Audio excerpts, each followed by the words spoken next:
सबसे पहले तो आप दोनों आदमी के चैनल को बहुत बहुत धन्यवाद।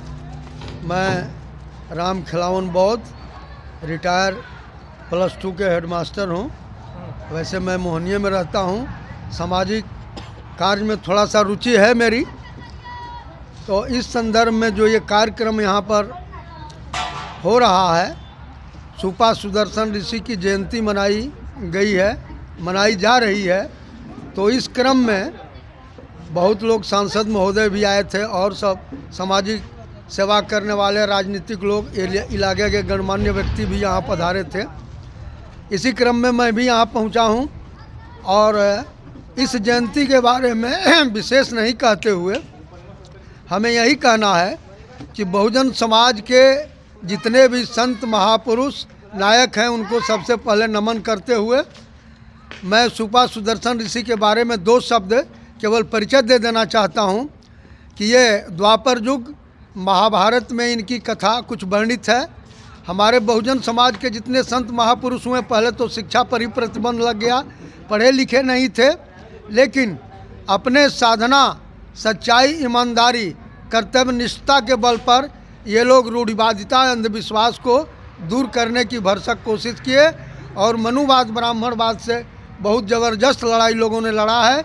इसी क्रम में द्वापर युग में पैदा हुआ सुपा सुदर्शन ऋषि जी आते हैं। महाभारत में इनका वर्णन है कि जब महाभारत ये युद्ध जो ख़त्म हुआ महाभारत का, उस समय राजा युधिष्ठिर बने, सिंहासन पर बैठे और उसी क्रम में कृष्ण भी थे। उस वक्त बहुत लोग मारे गए, कहते हैं 18 छौहणी सेना मारी गई और खून में लाशें तैर रही थी। उसी क्रम में जब युधिष्ठिर महाराज गद्दी पर बैठे तो उनको नींदें नहीं आ रही थी, रात में नींद नहीं आ रही थी और इसका निराकरण के लिए कृष्ण जी के यहाँ पहुँचे और उन्होंने अपनी व्यथा सुनाई कि महाराज हमें तो नींदें नहीं आ रही है रात में। कृष्ण जी ने पूछा कि आखिर बात क्या है, क्यों आपकी नींद उड़ी हुई है। उन्होंने कहा कि स्वप्न में देखता हूँ कि जितने लोग युद्ध में मारे गए हैं तमाम लोग विभत्स रूप धारण करके, डरावना रूप धारण करके मेरे तरफ दौड़ रहे हैं। उससे मैं डर जाता हूँ और नींद फिर नहीं आती है।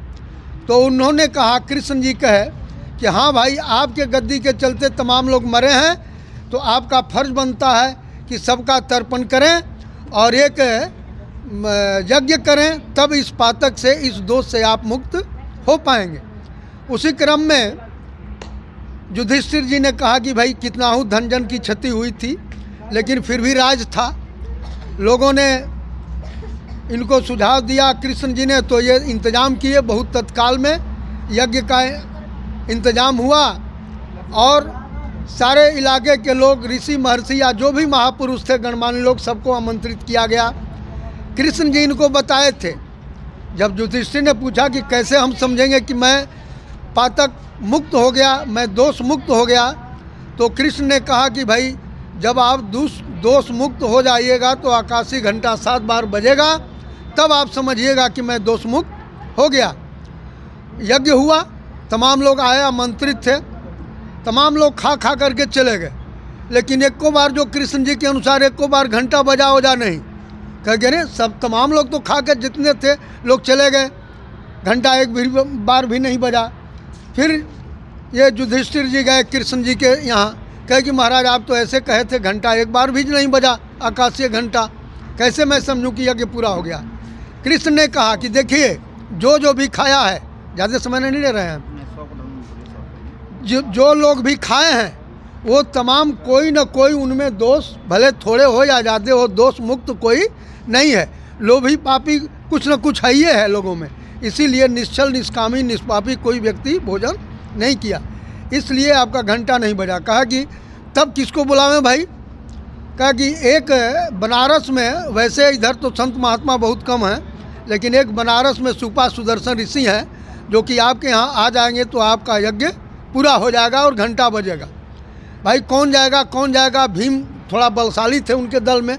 कहा कि पवन बेग से भीम ही न पहुँचेंगे। भीम को कहा गया, भीम एकदम पवन बेग से बनारस पहुँचे, खोज करके ऋषि जी की कुटिया में गए ध्यानमग्न थे ऋषि जी, खोंक खखार करके उनका ध्यान तोड़े और हाथ जोड़ करके कहे कि महाराज आपको चलना है, हस्तिनापुर में यज्ञ है युधिष्ठिर महाराज के यहाँ, अभी तत्काल चलना है। संत जी ने कहा, महर्षि जी ने कहा कि अरे अरे अरे निमंत्रण और अभी चलना है और वो भी राजा युधिष्ठिर के यहाँ, नहीं नहीं नहीं मैं नहीं जाऊँगा। क्यों भाई? तो राजा और रंडी के घर खाने से 16 प्रकार के दोष लगते हैं, इसलिए मैं नहीं जाऊँगा। इस पर तो भीम कुपित हो गए और कहे कि मन में भीम के आई बात, ऐसी भावना कि ये ऐसे कहते हैं अब तो इनको ले चलना है, नहीं तो हम एक गदा मारते तो इनको कुटिया समेत इनको पताल में धंसा देते। ये बात भी ऋषि जी के मस्तक में आ गई, चूँकि इतने सत्यनिष्ठ थे कि वो जान पाए थे।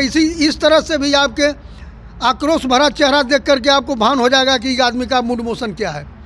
तो भीम जी का तो पहचान गए, वो कह गया अरे भीम जी कुपित होने की ज़रूरत नहीं है, अगर आप आ गए हैं तो भाई क्या करेंगे, हम चलेंगे। कह कि ठीक है तब चलिए। कह कि ठीक है मैं आता हूँ, आप ले करके हमारे कुटिया में मेरी सुमिरनी है, सुमिरनी का मतलब माला उनके गले में जो थी खूंटी पर है, सुमिरनी हमारी ले करके आप चलिए, तब तक हम आ रहे हैं। जा करके भीम जी खूंटी में सुमिरनी उतारने लगे, जबकि कहते हैं लोग कि 1000 हाथी का बल था भीम में। जा करके उतारने लगे, घंटों भर परेशान हैं भीम जी, पसीना पसीना हो गए, उनकी माला खूंटी पर से नहीं उतरी। ऋषि जी झाँके, अरे भीम जी आप यहीं हैं, मैं तो समझा कि 2-4-10 योजन आप गए होंगे। भीम जी हाथ जोड़ करके पैर पकड़ लिए, महाराज ये तो उठिए नहीं रही है। तो वहाँ पर थोड़ा सा ऋषि जी ने कहा कि अरे महाराज तब आपके दिमाग में कैसे बात आ गई कि एक ही गदा में इनका कुटिया समेत इनको पताल में भेज देंगे। और भी शर्मिंदा हुए, कहे कि क्षमा कीजिए चलिए। ऋषि जी माला उठाए अपने गले में डाले और चलते बने। गए वहाँ पर तो भाई सब देखने के लिए जुटा हुआ है, तमाम लोग कैसे ऋषि जी हैं इतने महान। 36 प्रकार का व्यंजन आया और 36 प्लेट में आया। ऋषि जी आसन मार करके बैठे और 36 प्लेट को एक ही में डाल करके हैं। जैसे हमारे इलाके में एक नाम था सोंधी के लालू चाचा हैं, वो पूरा लेते थे, यज्ञ में जाते थे तो पूरा मिला करके हैं। तो वैसे ही मिला करके 3 लुकमा 3 कौर उठाए और 3 बार घंटा बजा। तब तक द्रौपदी के मन में ऋषि के प्रति जो है हीन भावना आ गई। द्रौपदी ने सोचा कि हो ऋषि जी आखिर छोटी जात के हैं, खाने का तरकीब इनको मालूम नहीं है। सबको 36 प्रकार का व्यंजन दिया गया और 600 के एक में मिला दिए। ये भी बात द्रौपदी की जो है ऋषि जी के मन में आ गई। क्या गया, इसीलिए ना कहते थे कि हम नहीं जाएंगे खाने के लिए, और हाथों धोए और चलते बने। ऋषि जी स्वाभिमान पर चोट लगी, चलते बने। घंटा 3 बार बजा, युधिष्ठिर जी देख रहे हैं कि चौथा बार कब बजेगा। चौथा बार नहीं बजा, लेट हुआ तो फिर कृष्ण के यहाँ दौड़े हुए गए कि महाराज आप तो कहे थे 7 बार, 3 बार घंटवा बज करके बंद हो गया है। तो कृष्ण जी ने कहा, वो भी अंतर्यामी जैसे कि कथा है, अंतर्यामी नहीं बस अब खत्म हो गया। अब जो है कृष्ण जी ने कहा कि द्रौपदी ऐसे ऐसे सोच गई है, ऋषि जी रंज होकर के जा रहे हैं और वो जो है आपके जाने पर हो सकता है कि आ जाए, नहीं तो किसी के जाने पर नहीं लौटेंगे। जा करके युधिष्ठिर महाराज ताज वो उनके सर पर रख दिए कि महाराज ये बेकार है, जब तक आप नहीं चलिएगा यज्ञ नहीं पूरा होगा। तो जो यहाँ के मूल निवासी बहुजन हैं बड़े ही दयालु होते हैं। फॉरवर्ड कम्युनिटी के लोग छोटी सी छोटी गलती पर जो है बड़े ये मूल निवासियों को कड़ी सजा देते हैं, लेकिन बड़े लोग दरवाजे पर आ जाएंगे मूल निवासियों को तो उनकी बड़ी से बड़ी गलती क्षमा कर देते हैं। ऋषि जी आए लौट करके फिर 36 प्रकार का व्यंजन आया और भोजन किए, 4 बार घंटा बजा। इस तरह से यज्ञ पूरा हुआ। तभी से शायद हम लोग तो उस ज़माने के नहीं हैं, जैसी कहानी है वर्णित महाभारत में कि तभी से यह परिपाटी बनी हुई है कि जब तक दरिद्र नारायण भोज नहीं कराइएगा यज्ञ में, तब तक आपका यज्ञ पूरा नहीं होगा।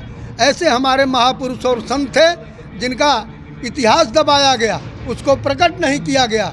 बस और विशेष मैं क्या कहूँ, धन्यवाद आपको भी।